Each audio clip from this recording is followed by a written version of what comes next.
Pernahkah kalian membayangkan, tubuh kalian tiba-tiba bukan milik kalian lagi? Di tengah kerumunan yang tenang, tiba-tiba satu orang tumbang, menjerit dengan suara yang mustahil keluar dari tenggorokan manusia. Lalu dalam hitungan detik, puluhan orang lainnya ikut tertular seperti domino yang roboh. Di Indonesia, kita menyebutnya kesurupan massal, sebuah horor nyata di mana kesadaran manusia seolah dihapus dan digantikan oleh kekuatan yang tidak kita kenal. Namun, benarkah ini murni serangan makhluk halus yang haus raga, atau ada sesuatu yang lebih mengerikan yang sedang terjadi di dalam jaringan saraf kita? Sains tidak melihat ini sebagai sekadar gangguan setan, melainkan sebagai sebuah pembajakan identitas yang dikenal sebagai dissociative trance disorder.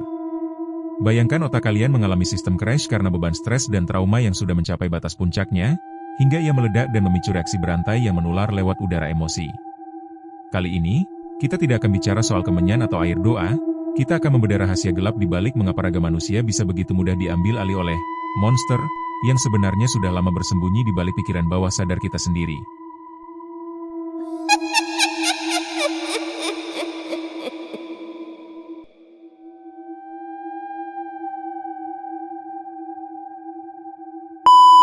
Dalam kacamata psikologi klinis, fenomena yang kita kenal sebagai kesurupan bukanlah sebuah kekosongan jiwa, melainkan sebuah kondisi perubahan kesadaran yang sangat kompleks. Secara teknis, literatur ilmiah mengklasifikasikan pengalaman ini ke dalam 4 kategori besar: kesurupan patologis, religius, kuratif, dan hiburan. Pembagian ini menunjukkan bahwa apa yang kita lihat di lapangan memiliki akar penyebab yang berbeda-beda, tidak selalu berkaitan dengan gangguan mental, namun selalu melibatkan pergeseran identitas diri yang radikal. Pada kategori patologis, seseorang kehilangan kendali atas dirinya sendiri akibat adanya disfungsi dalam mekanisme pertahanan mental yang biasanya menjaga kita tetap sadar dan logis. Para peneliti di Universitas Gadjah Mada telah lama mengamati bagaimana dinamika psikologis ini bekerja pada individu yang rentan. Kesurupan dipahami sebagai momen di mana identitas personal seseorang tergeser dan digantikan oleh identitas lain yang seringkali dianggap sebagai entitas luar. Secara fenomenologis, pelaku kesurupan merasa bahwa kendali motorik dan verbal mereka diambil alih sepenuhnya, menciptakan sebuah distorsi realitas yang sangat meyakinkan baik bagi pelaku maupun bagi mereka yang menyaksikannya. Ini adalah titik di mana batas antara sains dan pengalaman subjektif menjadi sangat kabur, menuntut analisis yang lebih dari sekadar observasi permukaan. Secara medis dan psikiatri, kondisi ini seringkali didiagnosis sebagai dissociative trance disorder atau gangguan trance disosiatif. Dalam kondisi ini, kesadaran manusia tidak benar-benar hilang, melainkan terpecah atau terfragmentasi menjadi bagian-bagian yang tidak saling terhubung. Saat seseorang berada dalam fase trance, bagian otak yang mengatur memori dan identitas diri mengalami dormansi sementara bagian lain yang lebih primitif atau yang berisi memori-memori tertekan mengambil alih kendali. Hal inilah yang menjelaskan mengapa seseorang yang kesurupan seringkali menunjukkan kekuatan fisik yang tidak biasa atau pengetahuan yang seolah-olah berasal dari luar dirinya. Menariknya, fenomena ini tidak terjadi dalam ruang hampa udara, melainkan sangat dipengaruhi oleh latar belakang budaya dan kepercayaan individu tersebut. Di Indonesia, narasi mengenai jin dan roh halus menjadi wadah bagi otak untuk mengekspresikan gangguan ini. Jika di dunia barat gejala serupa mungkin muncul sebagai kepribadian ganda atau histeria, di tanah air, otak manusia menggunakan simbol-simbol mistis yang sudah tertanam sejak kecil sebagai bahasa untuk mengomunikasikan adanya malfungsi dalam sistem kesadaran. Inilah yang membuat kesurupan di Indonesia memiliki karakteristik unik yang membedakannya dari gangguan disosiatif di belahan dunia lain. Kita harus memahami bahwa tubuh yang terbajak sebenarnya sedang menunjukkan betapa rapuhnya sekat antara alam sadar dan bawah sadar manusia.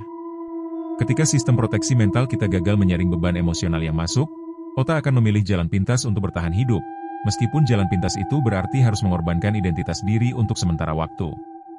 Kesurupan bukanlah akhir dari segalanya, melainkan sebuah sinyal darurat dari sistem saraf yang sudah tidak sanggup lagi menahan tekanan. Memahami anatomi kesadaran ini adalah langkah pertama untuk membedah mengapa raga manusia bisa begitu mudah menyerah pada kendali asing. Salah satu penemuan paling konsisten dalam berbagai skripsi dan tesis di universitas-universitas besar, seperti UIN Malang, adalah keterkaitan erat antara faktor psikologis internal dengan pemicu kesurupan. Fenomena ini seringkali merupakan manifestasi dari emosi-emosi yang ditekan habis-habisan atau yang disebut dengan istilah represi. Dalam kehidupan sehari-hari, banyak individu yang terpaksa memendam amarah, kesedihan, atau trauma karena tuntutan sosial dan lingkungan. Ketika emosi-emosi ini tidak memiliki saluran keluar yang sehat, mereka berkumpul di alam bawah sadar layaknya uap panas dalam sebuah tangki yang terus dipanaskan tanpa katup pengaman.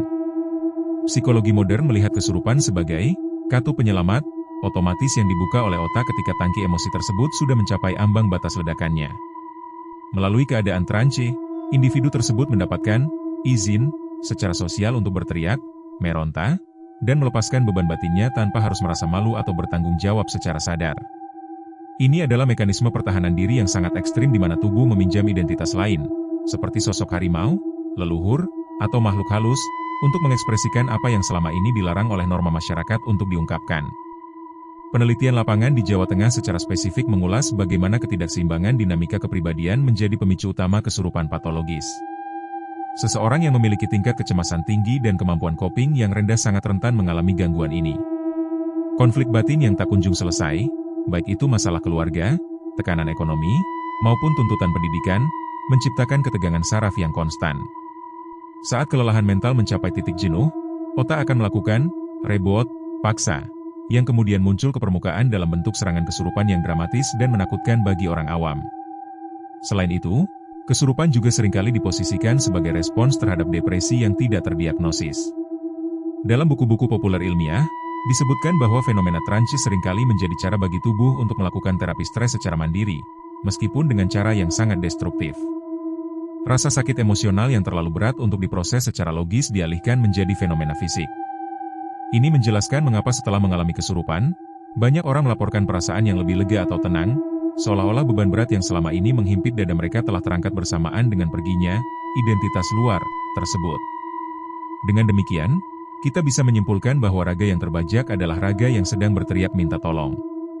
Sang pembajak sebenarnya bukanlah entitas asing dari luar angkasa atau alam gaib, melainkan serpihan-serpihan dari diri kita sendiri yang telah lama kita asingkan dan kita buang ke sudut tergelap pikiran. Tanpa penanganan terhadap akar masalah emosional ini, kesurupan akan terus berulang sebagai siklus pelarian mental. Menggali rahasia di balik represi emosi adalah kunci untuk memahami mengapa manusia bisa menjadi orang asing di dalam tubuhnya sendiri. Fenomena yang paling menarik sekaligus mengerikan adalah ketika kesurupan tidak lagi menyerang satu orang, melainkan puluhan orang dalam waktu yang hampir bersamaan, atau yang dikenal sebagai kesurupan massal. Jurnal-jurnal keperawatan dan psikiatri di Indonesia seringkali mengaitkan hal ini dengan apa yang disebut sebagai possession trance disorder yang bersifat kolektif. Ini adalah sebuah epidemi jiwa di mana tekanan psikologis tidak lagi hanya dirasakan oleh individu, tetapi sudah menjadi beban kolektif dalam suatu lingkungan, seperti sekolah, pabrik, atau asrama. Lingkungan yang otoriter atau penuh tekanan seringkali menjadi inkubator yang sempurna bagi fenomena ini. Secara ilmiah, kesurupan massal dapat dijelaskan melalui teori penularan emosi atau emotional contagion. Manusia secara alami memiliki neuron cermin yang membuat kita cenderung meniru emosi dan perilaku orang di sekitar kita secara bawah sadar. Dalam situasi di mana sebuah kelompok berada dalam kondisi stres yang sama, misalnya menghadapi ujian nasional atau tekanan target kerja, pikiran kolektif mereka menjadi sangat rentan. Saat satu orang yang paling lemah copingnya meledak dan mengalami kesurupan, hal itu bertindak sebagai pemicu atau trigger bagi orang lain untuk melepaskan stres mereka dengan cara yang sama, menciptakan efek domino yang sulit dihentikan. Studi kasus di berbagai sekolah menunjukkan bahwa sebagian besar korban kesurupan massal adalah pelajar, khususnya perempuan muda. Hal ini berkaitan dengan temuan dalam Journal of Social and Industrial Psychology yang menyebutkan bahwa tuntutan sosial dan keterbatasan ruang untuk mengekspresikan diri membuat kelompok ini memiliki kerentanan lebih tinggi terhadap gangguan disosiatif. Fenomena ini meningkat dari tahun ke tahun, menunjukkan bahwa ada masalah sistemik dalam cara masyarakat kita mengelola stres kolektif. Kesurupan massal dalam hal ini bukanlah masalah medis biasa, melainkan sebuah protes bawah sadar dari sebuah kelompok terhadap lingkungan yang dianggap menekan. Kaitan antara kepercayaan pada dunia gaib dan fenomena massal ini juga sangat erat. Dalam budaya Indonesia, penjelasan mengenai jin atau roh halus jauh lebih mudah diterima dan populer dibandingkan penjelasan psikologis. Ketika satu orang diyakini kesurupan, orang-orang di sekitarnya akan segera diliputi rasa takut yang luar biasa. Ketakutan inilah yang kemudian menurunkan ambang batas kesadaran mereka, membuat mereka masuk ke dalam frekuensi psikologis yang sama dengan korban pertama. Ini menciptakan sebuah lingkaran setan di mana sugesti dan ketakutan kolektif menjadi bahan bakar utama yang memperluas jangkauan kesurupan massal tersebut. Kesurupan massal adalah bukti nyata betapa kuatnya ikatan psikologis antar manusia dalam sebuah kelompok.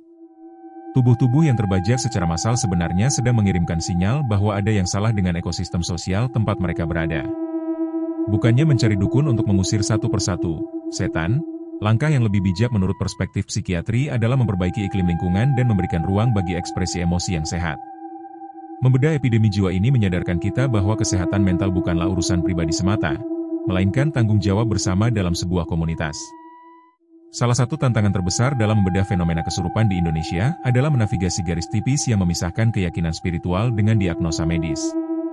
Dalam tinjauan kritis yang diterbitkan oleh Jurnal Madania UIN Suskariau, fenomena ini dianalisis melalui dua pendekatan utama yang seringkali terlihat bertentangan namun sebenarnya saling bersinggungan, teologi dan psikologi.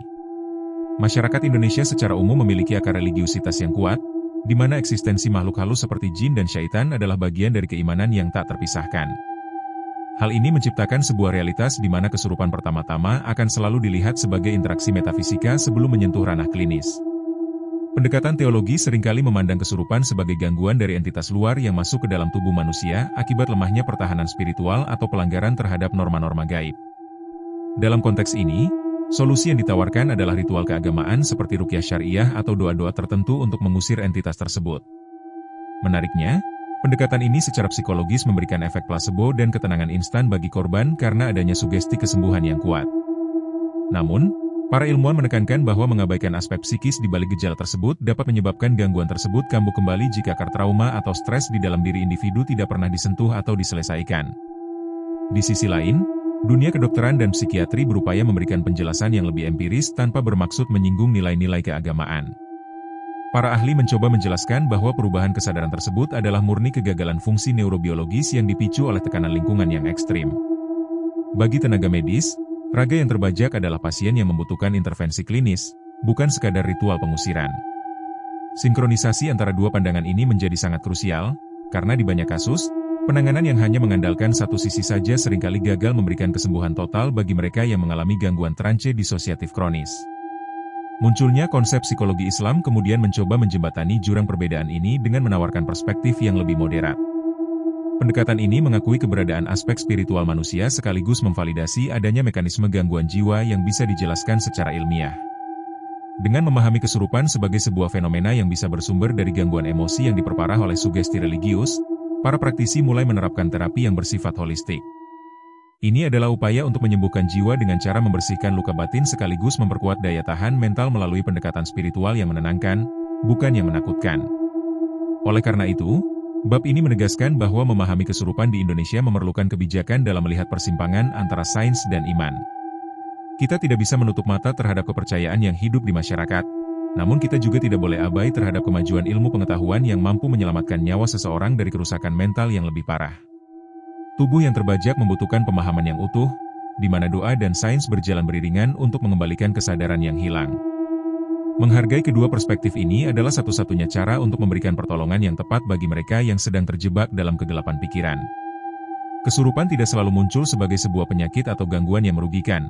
Dalam banyak sudut di Nusantara, fenomena ini justru dirayakan sebagai warisan budaya yang sakral. Naskah tinjauan budaya dan psikiatri menyebut kesurupan dalam konteks ini sebagai culture bond syndrome atau sindrom yang terikat kuat pada tradisi lokal tertentu. Di Bali atau dalam tarian kuda lumping di Jawa, trance adalah bagian dari estetika pertunjukan dan ritual keagamaan yang diatur sedemikian rupa. Di sini, identitas diri yang terbajak bukan terjadi karena stres patologis, melainkan sebuah proses sukarela untuk mencapai pengalaman transendental yang dianggap luhur oleh komunitasnya. Dalam konteks ritual, masyarakat memiliki pemahaman kolektif yang memberikan ruang bagi individu untuk masuk dan keluar dari kondisi trance secara aman. Ada peran, pawang, atau pemimpin ritual yang bertindak sebagai pengatur lalu lintas kesadaran, memastikan bahwa identitas luar yang meminjam tubuh individu tersebut tidak menetap selamanya. Ini menunjukkan bahwa manusia memiliki kemampuan alami untuk mengubah gelombang otaknya menuju kondisi trance jika didukung oleh stimulasi audio seperti musik ritmis, aroma kemenyan, dan sugesti lingkungan yang kuat. Fenomena ini membuktikan betapa elastisnya kesadaran manusia jika ditempatkan dalam kerangka budaya yang mendukung. Namun, tantangan muncul ketika batasan antara ritual budaya dan gangguan klinis menjadi kabur, terutama bagi masyarakat modern yang mulai tercerabut dari akar tradisinya. Di sekolah-sekolah perkotaan, fenomena kesurupan massal seringkali meminjam pola-pola dari ritual tradisional meskipun tanpa konteks religius yang jelas. Hal ini terjadi karena memori kolektif masyarakat tentang bagaimana cara kesurupan sudah tertanam secara turun-temurun. Saat mengalami tekanan mental, bawah sadar seseorang akan secara otomatis meniru ekspresi kesurupan yang paling populer di budayanya, menjadikannya sebuah bahasa universal untuk menunjukkan penderitaan jiwa. Psikiatri transkultural melihat bahwa fenomena ini adalah cara unik sebuah bangsa dalam merespons tekanan hidup. Di setiap negara, manifestasi stres kolektif bisa berbeda-beda. Di Indonesia, ia memilih bentuk kesurupan. Hal ini sangat dipengaruhi oleh bagaimana masyarakat kita memandang tubuh dan raga bukan hanya sebagai entitas biologis, tetapi juga sebagai wadah bagi energi yang lebih besar. Memahami dimensi budaya ini membantu para profesional kesehatan mental untuk tidak terburu-buru memberikan label gila pada individu yang mengalami trance, melainkan melihatnya sebagai bagian dari ekspresi identitas yang kompleks dan berlapis. Kesurupan adalah bagian dari wajah sosiologis Indonesia yang kaya sekaligus rumit. Raga yang terbajak dalam upacara adat adalah simbol penghormatan, sedangkan raga yang terbajak di ruang kelas adalah simbol keprihatinan. Keduanya menggunakan mekanisme otak yang serupa, namun membawa pesan yang sangat berbeda. Menghormati tradisi tanpa mengabaikan kesehatan mental adalah keseimbangan yang harus terus kita jaga, agar kita bisa membedakan mana keindahan warisan leluhur dan mana jeritan minta tolong dari jiwa-jiwa yang sedang terhimpit oleh beban zaman modern. Menjelajahi rahasia di balik raga yang terbajak akhirnya membawa kita pada satu pertanyaan krusial. Bagaimana cara mengembalikan mereka yang tersesat di dalam pikirannya sendiri? Dalam buku, Filosofi Kesurupan, ditekankan bahwa pemulihan bukan hanya soal mengusir gejala, melainkan soal merehabilitasi keseimbangan hidup. Karena kesurupan seringkali merupakan sinyal adanya depresi atau stres akut, maka terapi yang paling efektif adalah dengan menciptakan ruang aman bagi korban untuk memproses emosi terpendam mereka. Transformasi dari pengusiran setan menuju konseling psikologis adalah evolusi penting dalam cara kita menangani fenomena ini di era modern.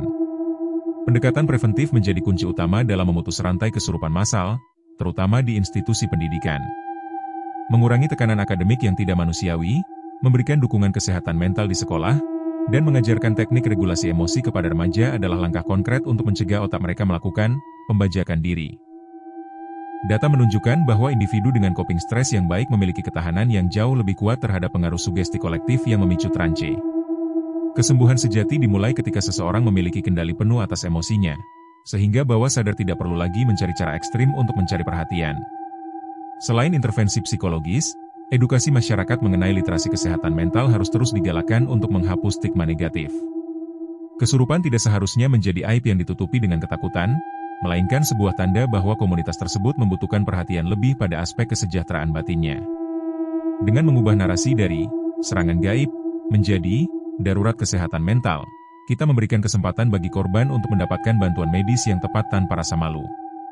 Langkah ini akan membuka jalan bagi penanganan yang lebih manusiawi dan berbasis data ilmiah, sesuai dengan standar psikiatri internasional namun tetap menghargai kearifan lokal. Masa depan penanganan kesurupan di Indonesia nampaknya akan semakin mengarah pada kolaborasi antara pakar medis, psikolog, dan pemuka agama yang memiliki wawasan kesehatan mental. Kerja sama lintas disiplin ini memungkinkan diagnosa yang lebih akurat, di mana aspek biologis, psikologis, sosial, dan spiritual pasien semuanya diperhitungkan. Melalui integrasi ini, raga yang sebelumnya mudah terbajak oleh emosi tertekan akan diperkuat dengan fondasi mental yang lebih kokoh. Pemulihan bukan hanya berarti hilangnya gejala trance, tetapi kembalinya otoritas penuh individu atas pikiran, perasaan, dan tubuhnya sendiri secara sadar. Sebagai penutup dari seluruh rangkaian narasi ini, kita diingatkan bahwa rahasia gelap di balik kesurupan massal sebenarnya adalah cermin dari kondisi sosial kita.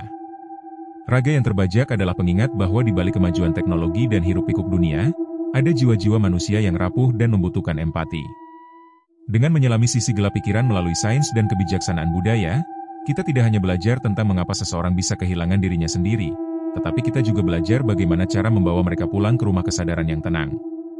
Kesembuhan adalah perjalanan untuk merebut kembali kendali atas diri kita, dari segala bentuk pembajakan, baik yang nyata maupun yang ada di dalam kepala.